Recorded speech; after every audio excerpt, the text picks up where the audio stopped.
how has the Indian luxury car market performed so far, and how will it perform in the next few years?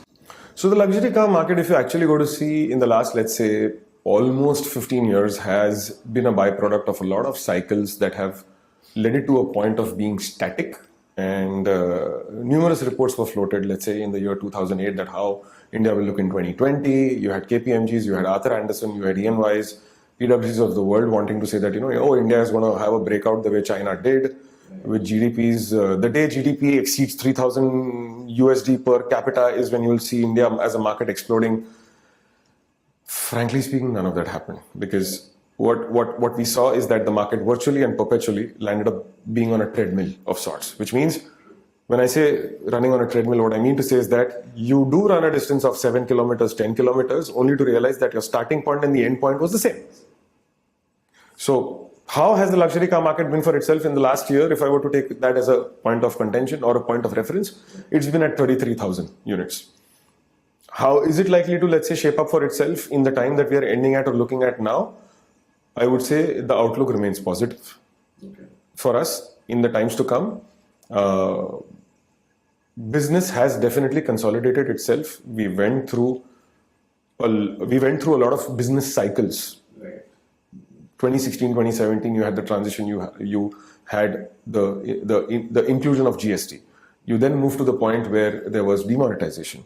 You then moved to the point where 2019 was again a year where you were trying to gather yourself as to which direction to look at as far as the market is concerned, as far as the customers are concerned.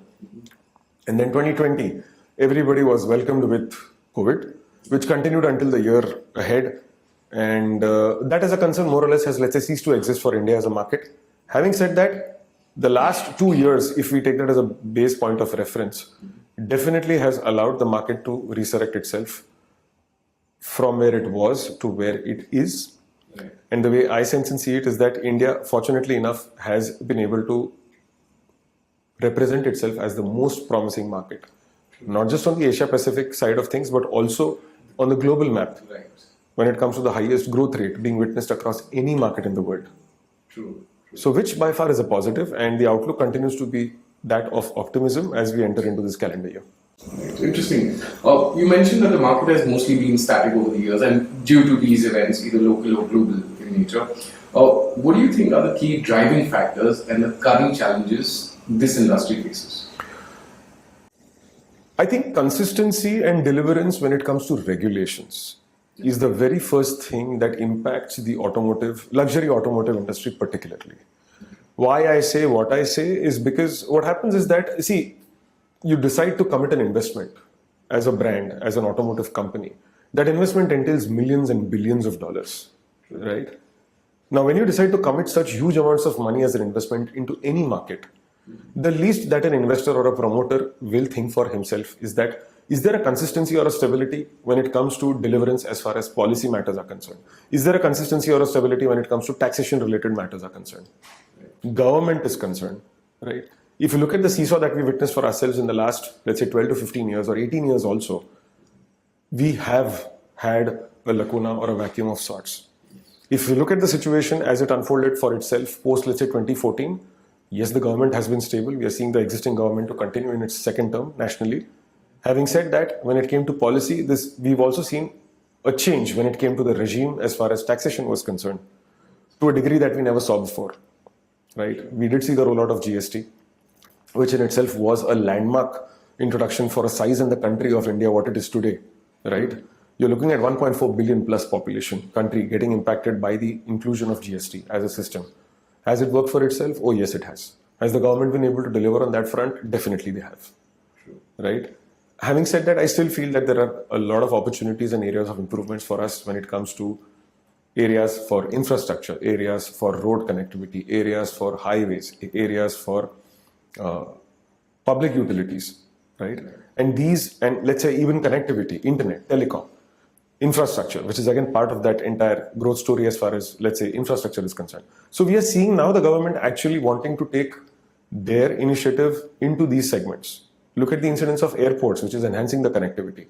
So in my opinion, if I look at the way in which the market has metamorphosed itself to what it is today, I genuinely believe that out of the basket of markets that we look at versus developing to the developed, I believe India by far promises the most positive growth story for itself to where it was to where it can be in the future.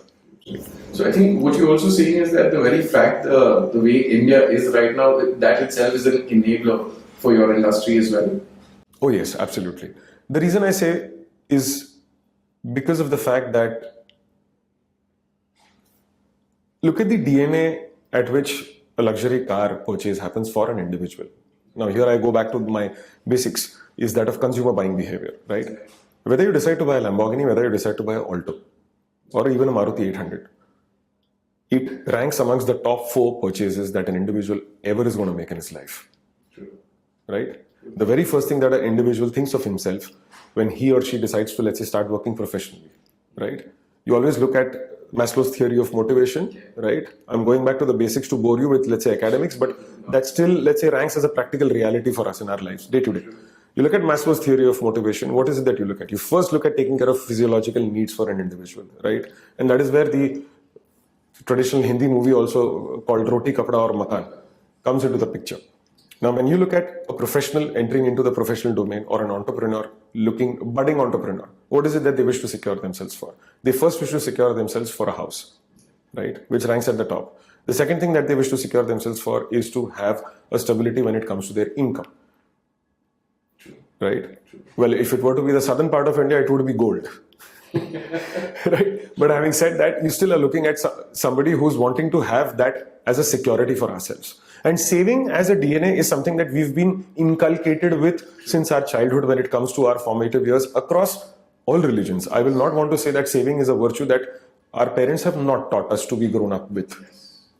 With that being said, is where I see that with the physiological needs getting taken care of, with the financial stability getting taken care of, with the financial planning, allowing an individual to back up their financial stability is where the purchase decision of buying a car takes a precedence for an individual professional entrepreneur to make a statement that yes, I have arrived.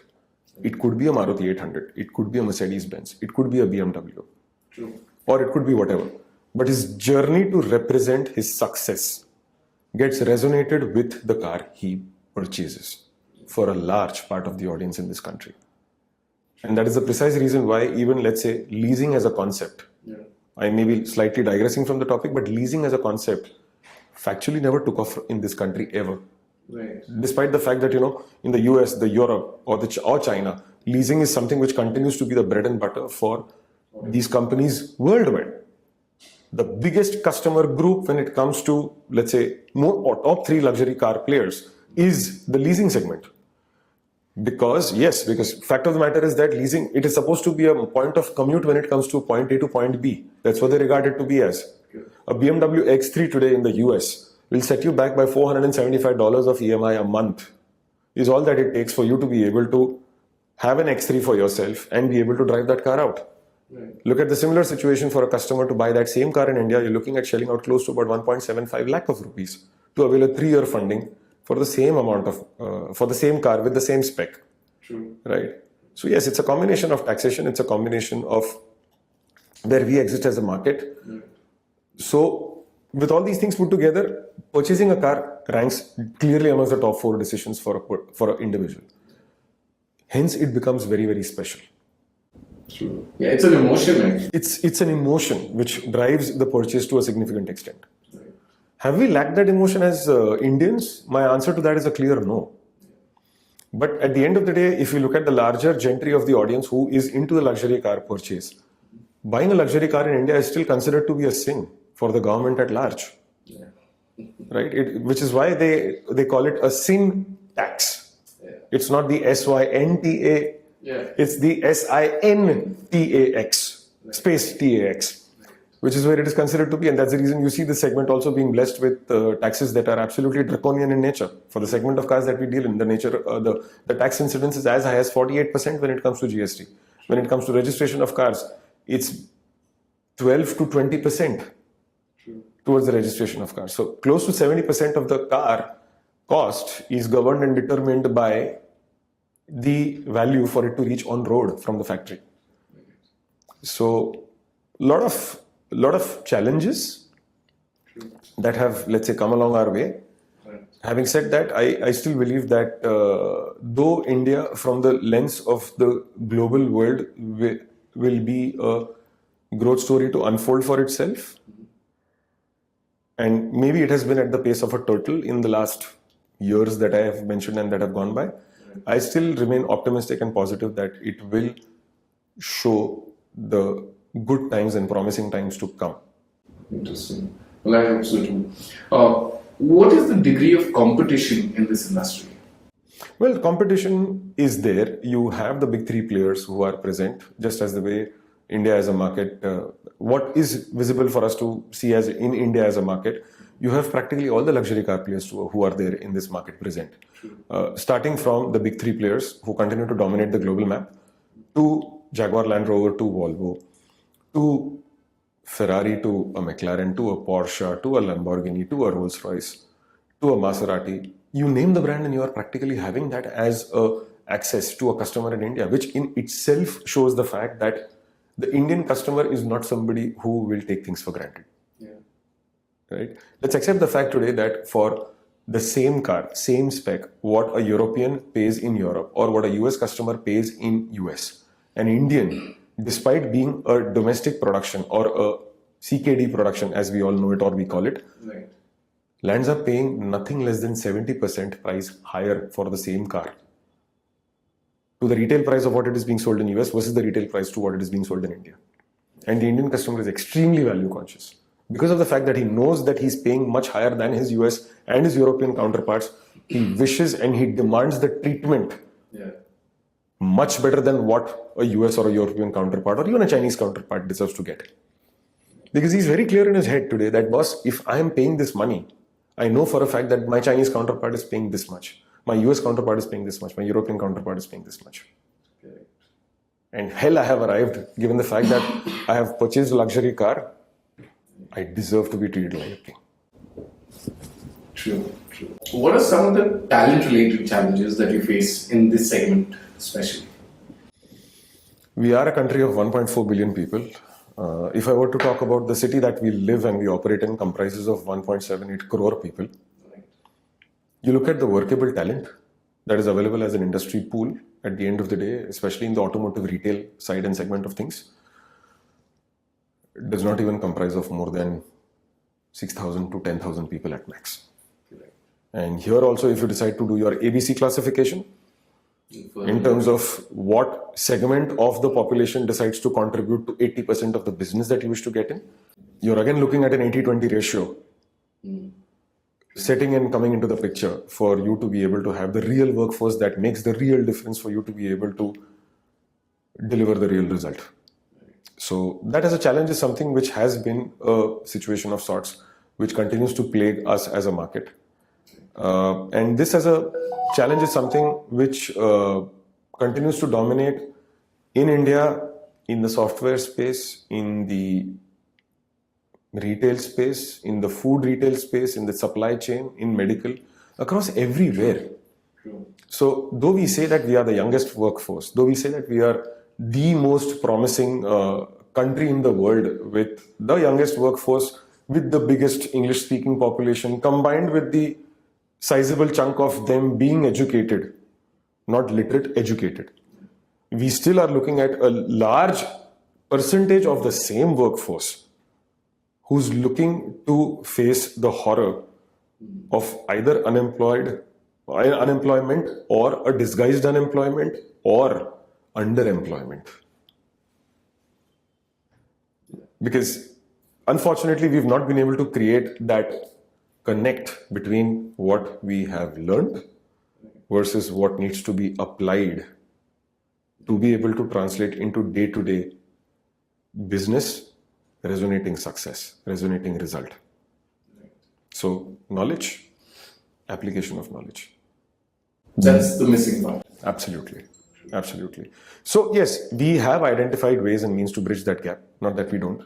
We strongly encourage, let's say, when it comes to retail side of the business for us, we strongly encourage local talent by way of, let's say, engineers, ITI graduates, diploma holders in engineering to be coming to join our dealerships, where they can be looking to have a stipend for themselves, catch them young, and ensure that we are able to groom them to the way we wish to see them work. And by the time I would say that they're, let's say, deciding to complete their engineering, or let's say with 2 years of work experience also, an average diploma holder or even an ITI graduate is in a position to be able to do all the basic work that's required to run and check a BMW car, which makes a world of a difference when it comes to ensuring that his confidence level boosts up. And with that coming into the picture, you're then looking at a situation or a scenario where the guy is ready to work. Right. Having said that, I will still say that a large section of the population, especially in the era which belongs to the Gen Z, I believe this video is meant for them, so definitely a very, very strong message for them. This generation has been brought up in the era of YouTube, in the era of Instagram, right? Where every message, everything that you wish to do gets delivered to you by way of a YouTube short or an Instagram reel. Yes. Real life is not that. Real life is not that. Unfortunately, I'm slapping you guys with a very, very hard reality, but real life is far from that. It's not that कि swipe करेगा तो ये मिल जाएगा, swipe करेगा तो वो मिल जाएगा. Things take time.